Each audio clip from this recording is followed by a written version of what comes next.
दिल्ली की अरविंद केजरीवाल सरकार पर दिल्ली की जनता को बीच मझधार में छोड़ देने के आरोप लगातार लग रहे हैं। केंद्र की मोदी सरकार पर सवाल उठाने वाली केजरीवाल सरकार अपने ही किए हुए दावों में गलत साबित हो गई है। दरअसल दिल्ली की अरविंद केजरीवाल सरकार 1 करोड़ 34 लाख वैक्सीन ऑर्डर करने का दावा कर रही है, लेकिन भाजपा प्रवक्ता संबित पात्रा ने केजरीवाल की असलियत बता दी है। बीजेपी ने यह दावा किया है कि दिल्ली सरकार प्रचार में करोड़ों रुपए खर्च कर लोगों को गुमराह कर रही है और अपनी जिम्मेदारियों से भागकर उसने सब कुछ केंद्र के भरोसे छोड़ रखा है। बीजेपी के प्रवक्ता संबित पात्रा ने वर्चुअल कॉन्फ्रेंस में यह दावा किया है कि केजरीवाल सरकार 2015 से अब तक विज्ञापनों पर 805 करोड़ रुपए खर्च कर चुकी है, लेकिन राष्ट्रीय राजधानी में उसने एक भी नया अस्पताल नहीं खोला। पात्रा ने कहा कि मुख्यमंत्री रोजाना टेलीविजन पर आते हैं और झूठ बोलकर लोगों को गुमराह करते हैं।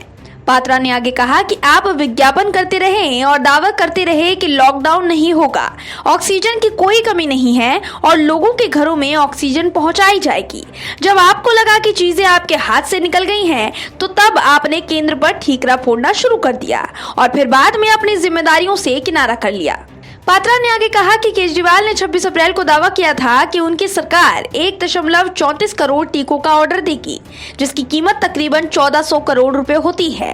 उन्होंने कहा आज वह कह रहे हैं कि उनके पास कुछ नहीं है। दिल्ली में 45 वर्ष के ऊपर से सिर्फ 8.93% लोगों को टीकों की दूसरी खुराक लगी है।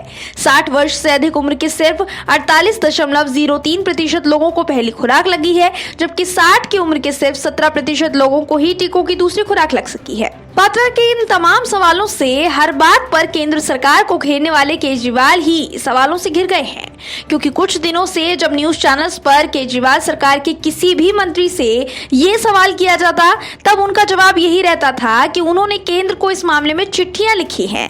पर अब पात्रा के इस बयान ने केजरीवाल सरकार के कारनामों का खुलासा कर दिया है।